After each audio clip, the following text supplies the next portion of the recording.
एक तोता तोती का गुजर एक वीराने से हुआ। वीरानी देखकर तोती ने तोते से कहा, किस कदर वीरान गांव है।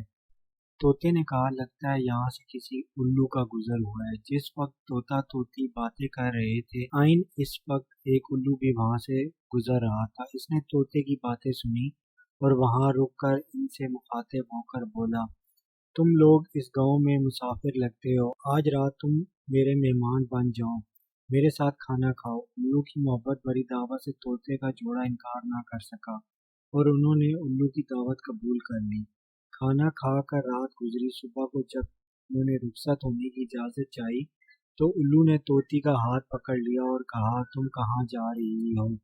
तोती परेशान होकर बोली, ये कोई पूछने वाली बात है, मैं अपने खावंद के साथ वापस जा रही हूँ। उल्लू ये सुनकर हंसा और कहा, ये तुम क्या कह रही हो, तुम तो मेरी बीवी हो। इस पर तोता तोती उल्लू पर झपट पड़े और गर्मा गर्मी शुरू हो गई। दोनों में जब बहस और तकरार ज्यादा बढ़ी तो उल्लू ने तोते के सामने एक तजवीज़ पेश करते हुए कहा, ऐसा करते हैं कि हम तीनों अदालत में चलते हैं और अपना मुकदमा काजी के सामने पेश करते हैं। काजी जो फैसला करेगा वो हमें कबूल होगा। उल्लू की तजवीज़ पर तोता और तोती मान गए और तीनों काजी के अदालत में पेश हुए। काजी ने दलाइल की रोशनी में उल्लू के हक में फैसला दे दिया।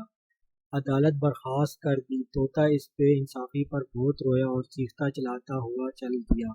कुछ देर के बाद उल्लू ने तोते को आवाज़ दी, भाई अकेले कहाँ जाते हो, अपनी बीवी को तो साथ लेते जाओ। तोते ने हैरानगी से उल्लू की तरफ देखा और बोला, आप क्यों मेरे जख्मों पे नमक छिड़कते हो, ये अब मेरी बीवी कहाँ है, अदालत ने तो तुम्हारी बीवी करार दे दिया है।